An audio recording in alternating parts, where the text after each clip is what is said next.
The scream I heard that morning wasn't human. It sliced through the quiet cul-de-sac like glass against metal. By the time I reached the driveway, my daughter was on the ground, twisted, crying and clutching her back. The bright pink wheelchair she loved so much lay tipped over, one wheel spinning in slow circles, squeaking like a dying bird. And standing above her was Karen, the HOA president. Phone in hand, lips trembling, but not from guilt, from rage. She yelled something about rules and driveway clutter. I barely heard her. I was too busy holding my daughter, feeling the tremor of her pain ripple through my chest. I remember thinking, she didn't just hurt my child, she broke something in me. What Karen didn't know, what none of them knew, was that I wasn't just a homeowner. I was the deputy director of the state's Civil Rights Enforcement Division, and this was personal. I never planned to live in an HOA community, but when your child's condition limits mobility, choices shrink fast. The gated neighborhood promised accessibility, safety, and community support. They had ramps, smooth sidewalks, and quiet streets, perfect for my daughter. Lily was born with scoliosis and partial paralysis in her lower spine. She was 8, curious, brilliant, and stubborn in ways that reminded me of myself before life taught me restraint. She loved painting sunsets and could recite the entire ocean life section of her science book from memory. Our mornings were slow but full of small rituals. The sound of her chair's electric hum, the smell of vanilla oatmeal, the click of her favorite seashell hair clip. I'd lift her gently into the car, always whispering, "Wings up, my little pilot," before buckling her seatbelt. She'd giggle, that high-pitched, honey-sweet sound I swore could fix anything broken inside me. My wife, Marissa, was the calm in our chaos. A therapist for veterans, she balanced me. The rule enforcer, the bureaucrat, the man who'd spent 15 years in government fighting discrimination cases. At work, I was composed, logical, and ruthless in cross-examination. At home, I was just Dad, the man who built blanket forts and cried at every one of Lily's hospital discharges. We moved into Maple Hollow in the spring. Picture-perfect lawns, uniform mailboxes, and neighbors who waved like it was part of their HOA training. Everything looked idyllic, almost too neat, like a set from a commercial about suburban harmony. Karen lived 2 houses down. She introduced herself with a clipboard in hand. "Welcome to the neighborhood," she said, not smiling. "We have monthly inspections, but don't worry. I'm fair." She wasn't. Within weeks, she emailed us about unsightly medical equipment, referring to the ramp we'd temporarily installed for Lily's wheelchair. I tried to explain that the permanent ramp permit was already approved by the city, but she wouldn't listen. She quoted Section 4, Paragraph 3 of HOA Policy B-17. Like scripture, I brushed it off. Bureaucrats like her always existed, tiny gatekeepers who confuse power with purpose. I told Marissa, "Pick your battles. She's noise, not danger." But I was wrong. Over the next few months, Karen's notices became personal. She complained about Lily's therapy van blocking the view. She said the chalk art Lily drew on the sidewalk made the neighborhood look unkempt. Still, we stayed polite. I'd wave, she'd glare. Small-town Cold Wars. What I didn't see, or maybe refused to see, was how her resentment was building into something uglier. It started with words. It wouldn't end there. Karen's war started quietly. First came the notes, typed, laminated, slid under our door like eviction threats. "Please remove obstructions from your driveway." Noise complaints, excessive laughter. Reminder, wheelchair ramp approval pending inspection. Laughter. She had filed a noise complaint about an 8-year-old's laughter. At first, I almost admired the pettiness. It was methodical, bureaucratic, weaponized paperwork. The kind of harassment too soft to report, too sharp to ignore.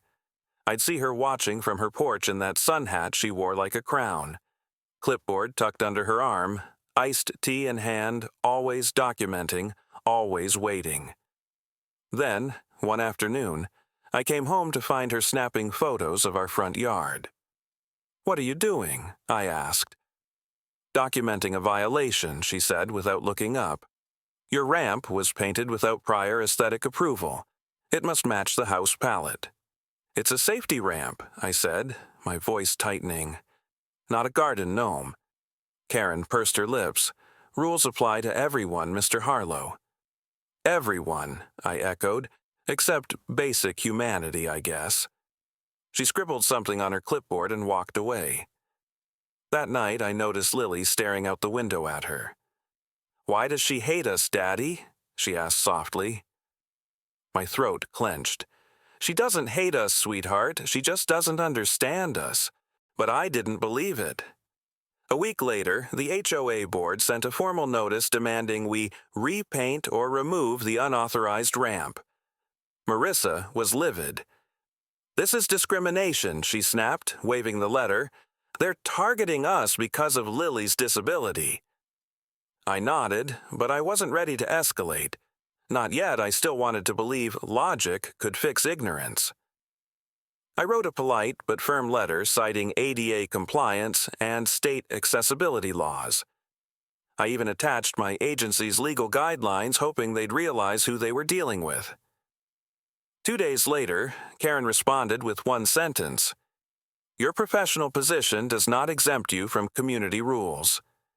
It wasn't just defiance, it was provocation. Then came the confrontation. It was a humid Friday evening. Marissa was at work, and I was helping Lily paint small wooden butterflies on the porch. The sun dipped behind the rooftops, casting long orange shadows across the street. Karen walked over, heels clicking against the pavement. "You can't leave that ramp out overnight," she said. I looked up from the paint tray. "The ramp's bolted down, it's part of the structure. Then it's a permanent violation." Her tone wasn't angry, it was triumphant. Lily flinched at her voice. "It's just a ramp," she whispered. Karen's eyes darted to her. "Sweetie, your daddy needs to follow the rules like everyone else." I stood. "Don't talk to my daughter." She smiled thinly. "Then maybe you should teach her that rules matter." Something inside me snapped. I took a step forward, not close enough to threaten, just enough to make her realize I was done playing neighbor Karen. I said quietly, "I enforce civil rights for a living.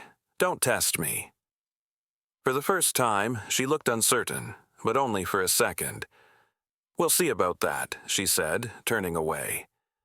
3 days later, our ramp was vandalized. Scratches along the rails, bolts loosened. Someone had poured a sticky substance, maybe resin, across the surface, making it dangerously slick. Lily nearly fell that morning. I reported it to the HOA, but the response was laughable. "We take all community disputes seriously and encourage mediation." Mediation. Like this was a disagreement over lawn height, not endangering a disabled child. I installed a small security camera above the garage. I didn't tell anyone. That weekend, the footage caught Karen standing near the ramp with a flashlight, 2:13 a.m. She didn't touch it, but she watched it, circling like a predator sizing up prey Marissa wanted to press charges. I hesitated. As an officer of the law, I knew how fragile cases like this were. Too circumstantial, too easy to dismiss as neighbor disputes. But my hesitation would cost us everything. The breaking point came the following Monday. Lily had physical therapy in the morning. The van pulled into the driveway just as Karen was trimming her hedges across the street. I helped Lily down the ramp, her small hands gripping the rail for balance.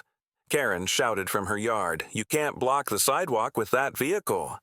The driver, Tom, a kind older man who'd worked with Lily for years, waved apologetically.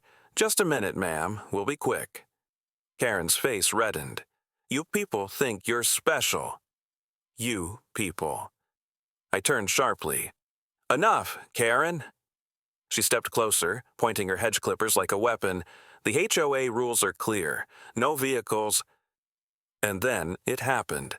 The hedge trimmer cord caught around her foot. She stumbled forward, instinctively reaching out, and her hand struck Lily's back. Hard.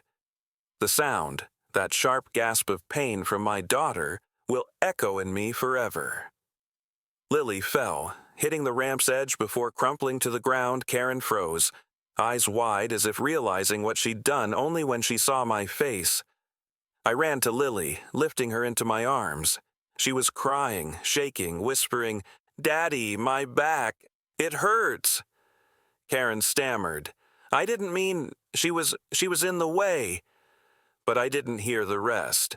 All I saw was my child in pain and the woman who'd caused it standing there with bloodless lips and trembling hands. I carried Lily inside, shouting for Marissa on the phone, calling 911, every instinct in me flipping from father to officer to something far more primal.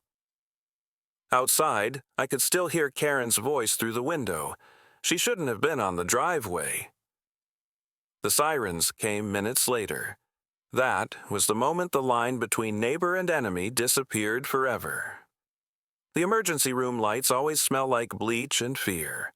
Lily was lying on a gurney, her tiny fingers gripping mine, eyes glassy from the morphine I'd been in countless hospitals through my work, investigating accessibility violations, abuse cases, wrongful injuries, but never as a father. Never like this. Every beep of the heart monitor was a countdown I couldn't control. Marissa stood on the other side of the bed, silent tears rolling down her cheeks.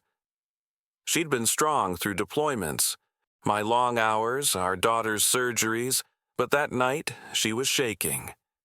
When the doctor came in, I knew before he spoke, the look, the pity, the kind they teach you in medical school, the kind that lands soft but cuts deep. "She's stable," he began, "but there's trauma to the lower back. The spinal curve we've been monitoring has worsened." "How much?" I asked. "Enough that she'll need surgery, and months of therapy again." I nodded, unable to speak. Marissa covered her face and sobbed. At the hospital, time bends. The minutes crawl, the walls hum, and you start counting the steps of every nurse just to stay grounded. While Lily slept, I stepped into the hallway to call the police. Officer Jameson answered, a young patrolman who sounded more irritated than concerned. "Sir, I have the incident report from your address," he said, "but witnesses say it was an accident." "An accident?" I snapped. "She hit my daughter with hedge clippers." He cleared his throat. "The neighbor claims she tripped and that your child was too close to the—" "Stop!" My voice cracked like thunder. "You're talking about an 8-year-old in a wheelchair." A pause. Then, "We'll take another statement tomorrow, sir." Tomorrow. I hung up before I said something that would cost me my badge. When I returned to Lily's room, Marissa was staring at her daughter's hands. "She'll never trust the world again," she whispered. I sat beside her. "We'll make this right." Marissa looked at me, searching my face, my voice, my trembling hands. "Don't go to war, David." But it was too late. The war had already begun. 3 days later, Lily was discharged with a brace around her waist and a prescription list that looked like a grocery receipt. The ramp, now a crime scene, had police tape fluttering like a sick joke. Karen avoided us, but her car was always there, parked perfectly within HOA regulations, of course. Neighbors whispered. Some avoided eye contact, others gave that silent suburban sympathy that means nothing. Then came the HOA statement, a printed memo slipped into every mailbox. An unfortunate incident occurred involving 2 residents. The board extends compassion to all parties and reminds homeowners to maintain safe environments. The HOA bears no responsibility for personal injuries on private property. No responsibility. I felt something inside me go cold. I printed the ADA code, Section 12,182, B2A4. Failure to remove architectural barriers that impede access constitutes discrimination. Then I framed it, hung it, in the living room. A silent reminder that this wasn't just personal, it was systemic. That week, I filed an official complaint with the State Civil Rights Board, anonymously, then another, through my own division under procedural recusal. I knew how to write reports that couldn't be ignored.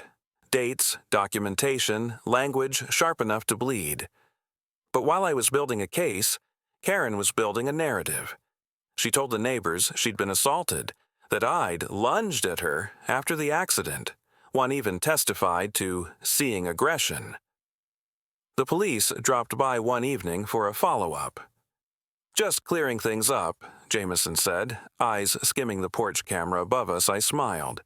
"You might want to see the footage." His confidence faltered. I led him inside, replayed the video. The sound was muffled, but clear enough. Karen stepping forward, Lily falling, my voice screaming her name. Jameson exhaled. "All right, that changes things." "It always does when the truth shows up," I said. He left awkwardly, promising to update the report.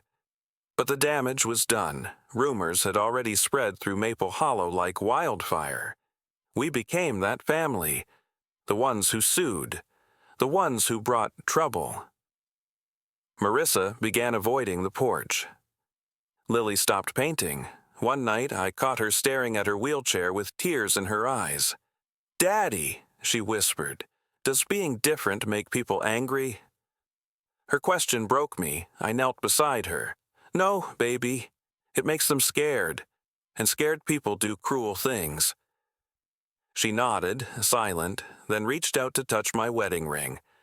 "Promise me you'll make it safe again." I kissed her forehead. "I promise." The next morning, I got a letter from the HOA attorney. A cease and desist. Your recent defamation and unauthorized surveillance of community members violate Maple Hollow bylaws. Remove all cameras within 48 hours. I laughed out loud. The audacity was poetic. They wanted silence. They'd get fire instead. I began gathering evidence. Every email, every notice, every timestamp. I built a folder labeled Case 23-714, Maple Hollow HOA Discrimination and Injury.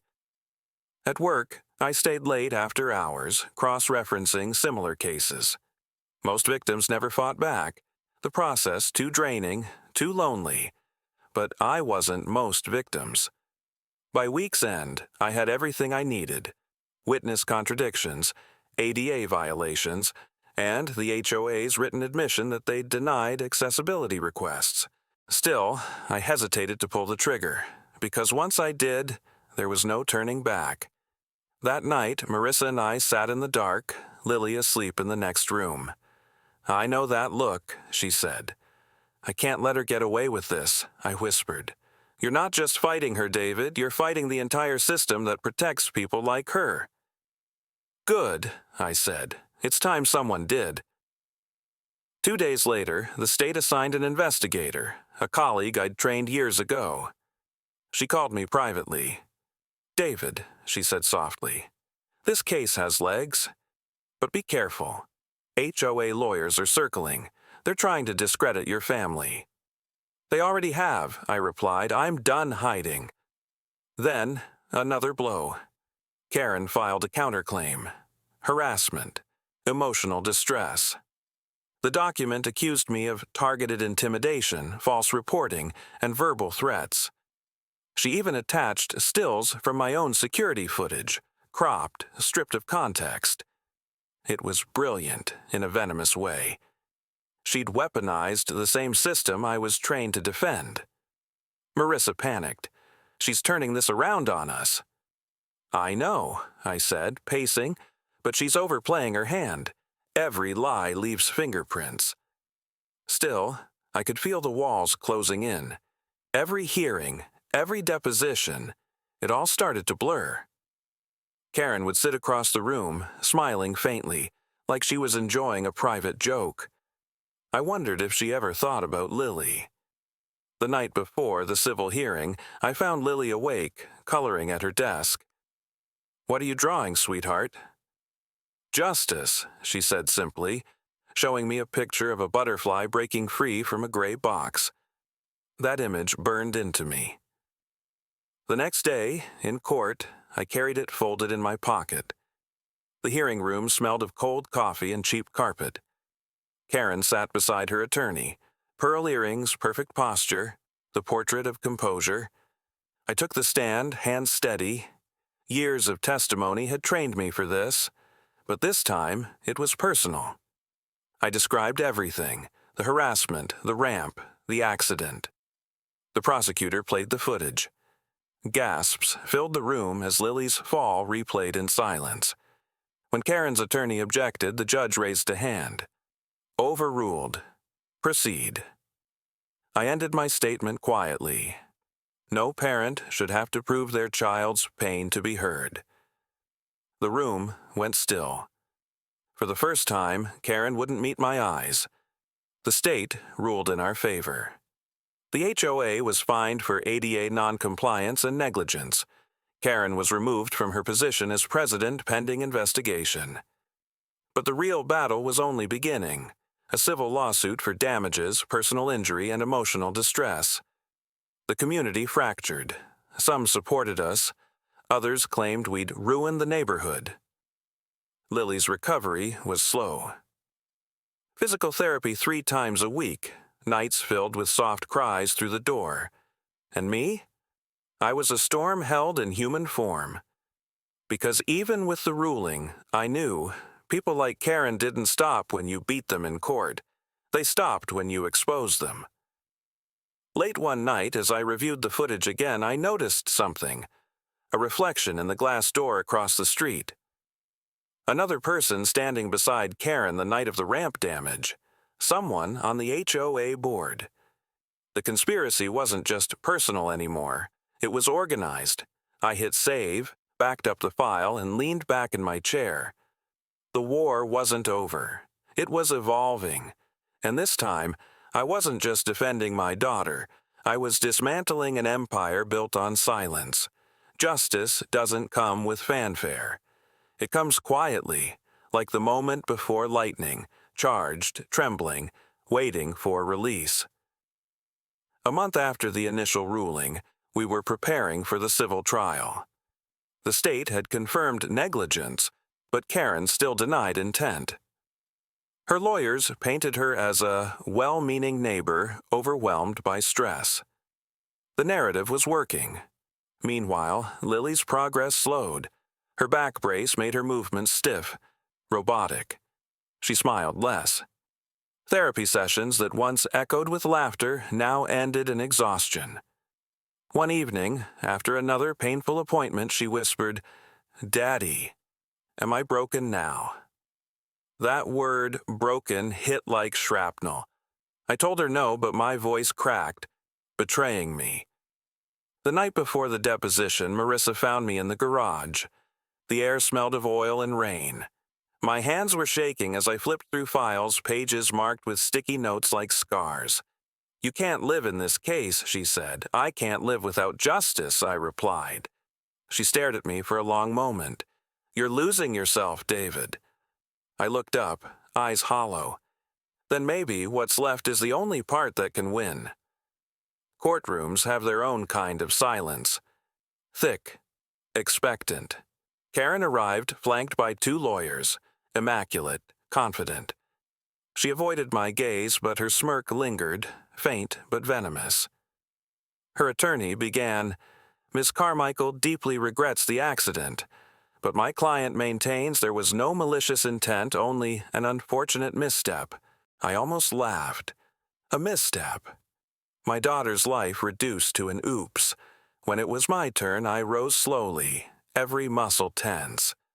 "I've spent 15 years defending people with disabilities from discrimination," I began. "And in all that time, I've seen one common thread: cruelty disguised as policy." I looked directly at Karen. "You didn't trip. You acted. You harassed. You intimidated? And when your obsession crossed into harm, you called it an accident." Her lips trembled, but she didn't respond.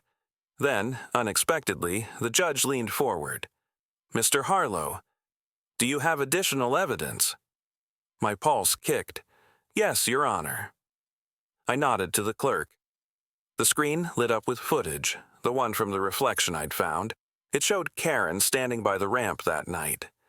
Another figure beside her, HOA treasurer, Mark Lewis. He held a tool set. They whispered, then walked away. Gasps echoed. Karen's attorney went pale. The judge's tone turned cold. "Is this verified footage?" "Time-stamped, authenticated, and backed up," I said. "I sent copies to the state attorney's office this morning." Karen's face drained of color. "That's not—" "Don't," I interrupted softly. "Not another lie." For the first time, she looked afraid. After court recessed, she cornered me in the hallway. Her mascara had run, her voice shaking with desperation. "You don't understand," she hissed. "They made me do it. The board didn't shove my daughter." Her voice cracked. "You're going to destroy everything." "Good," I said. "It's rotten." She stepped closer, pleading now. "Please, I never meant for her to get hurt." Intent doesn't heal her spine. For a moment, I thought she might collapse. Then, without another word, she turned and walked away. That was the last time we spoke face to face. The trial dragged for weeks. The HOA board fractured under pressure. 2 members resigned, citing ethical conflicts. Mark Lewis confessed to tampering with the ramp under direction. Karen was formally charged with reckless endangerment and civil rights violations. It should have felt like victory. It didn't, because justice doesn't erase pain. It only gives it shape. Lily's final surgery came during the height of the media coverage. Reporters swarmed our neighborhood. Headlines screamed, "HOA president charged in disability injury case." Marissa shielded Lily from the noise, but kids at school whispered, parents avoided eye contact. Our supposed community became a vacuum of shame. One night, after tucking Lily into bed, I sat alone in the kitchen. Rain hammered the roof, the clock ticked, and I stared at the framed ADA statue on the wall. Was this justice, or just survival dressed up as law? I didn't realize I was crying until Marissa's hand touched my shoulder. "You did what you had to do," she said softly. "No," I whispered. "I did what I couldn't stop myself from doing." A week later, the verdict arrived. Karen was found guilty on all counts. She faced restitution, probation, and mandatory community service with disability outreach programs. When the judge read the decision, I felt nothing. Just a hollow quiet, like the world had exhaled without me. Afterward, reporters crowded the steps. "Mr. Harlow, what does justice mean to you?" one asked. I looked past them, at the courthouse doors, at Marissa holding Lily's wheelchair, at the sky clearing after weeks of rain. "Justice," I said, "is when silence finally has to listen." But that night, sleep didn't come. I dreamed of the ramp, the sound of metal scraping, Lily's scream echoing through time. When I woke, I found her sitting by the window, sketching again. "What are you drawing?" I asked, voice still raw. She smiled faintly. "A house that doesn't hurt people." That's when I realized maybe justice wasn't about punishment. Maybe it was about rebuilding something better, starting with her. Days turned to weeks. The board dissolved, replaced by a state-monitored committee. Accessibility ramps were installed throughout the neighborhood. Karen's old house went up for sale. "Motivated seller," the sign read. I didn't attend the auction. Instead, I spent my weekends helping other families file accessibility claims. Word spread. Letters came in. Stories too similar, too cruel. Maybe that's what transformation really looks like. Not forgiveness, but purpose. Because every time Lily smiled again, every time she painted a butterfly, I remembered why we fought and why I'd do it all again. It's strange how normal the world looks after it's been broken. The sun still rises. The mail still comes. The neighbor's dog still barks at 6 a.m. sharp. But once you've seen what lies beneath the surface, the politics, the cruelty dressed in polite smiles, you can't unsee it. 3 months had passed since the verdict Maple Hollow had changed, at least on paper. The State Oversight Committee replaced the HOA board, mandating inclusion audits, ADA compliance training, new ramps, new sidewalks, new rules. But there was something else, too, an unease in the air. A quiet acknowledgement that something had cracked permanently. Karen's house sold quickly. A young couple with twin toddlers moved in, bright and curious, waving as they unpacked boxes. No one mentioned the past. The real estate agent had called it a regrettable neighborhood dispute. I drove by one afternoon and saw the kids playing near where the ramp used to be. For a moment, I couldn't breathe. Then one of them laughed, that high, unrestrained sound that Lily used to make, and somehow it didn't hurt anymore. It felt healing. At home, our ramp was rebuilt, wider, smoother, painted the color of sunlight. Lily had chosen it herself. So it doesn't feel like metal anymore, she'd said. It feels warm. Her physical therapist was amazed at her progress. Slowly, she was learning to stand longer, balance better. The brace would stay for another year, maybe more, but she was walking again, a few steps at a time. The first day she managed 3 steps on her own, I almost fell to my knees. Marissa filmed it, tears catching the light. Later that night, as Lily slept, she whispered to me, "You kept your promise." But I wasn't sure which one she meant, making it safe again or making it right. Justice is messy. It doesn't come tied in ribbons or framed by applause. After the trial, my division asked if I wanted to take leave. "You need time," my supervisor said gently. I did, but not the kind they offered. Instead, I requested reassignment to the Community Civil Rights Outreach Program. My new job wasn't behind a desk anymore. It was face-to-face with families who'd been silenced, ignored, or buried in paperwork. People like us. At first, it felt like reopening wounds, listening to stories of discrimination, broken systems, the same phrases I'd once heard from Karen's mouth. It's just policy. It's nothing personal. Rules apply to everyone. But slowly, it became therapy. Because every case I helped win, every ramp that got approved, every kid who didn't have to feel like an inconvenience, that was a small act of repair. And I realized, maybe healing isn't about forgetting. Maybe it's about using the cracks as maps, showing you where to go next. The community eventually reached out. The new HOA chair, a retired architect named Henry, stopped by one evening. "I wanted to say," he began awkwardly, "what happened here? It changed us. We should have spoken up sooner." I looked at him, older, kind eyes, holding a clipboard without arrogance. "Then speak now," I said. He nodded. "We're creating a neighborhood accessibility committee. Would you help lead it?" I smiled for the first time in weeks. "Yeah," I said, "I think I can do that." A few weeks later, we held the first meeting in the community center, 20 chairs filled, a mix of old and new residents. I stood at the front, feeling that strange mix of anxiety and calm that comes before something meaningful. I opened with a single sentence. Accessibility isn't charity. It's respect. Then I told our story. Not the legal version. The real one, about Lily, the ramp, the laughter, the fall. When I finished, the room was silent. Some people cried. Others simply nodded, as if acknowledging something they hadn't had the courage to name before. One woman raised her hand. "What do we do now?" I looked around at the faces, all waiting, unsure, but ready. "Now," I said, "we start over, and this time we build right." Over the next few months, Maple Hollow became something different. Less perfect, more human. The pristine lawns grew a little uneven, but ramps appeared at every curb. Sidewalks widened, benches were added. Lily started painting again, murals this time.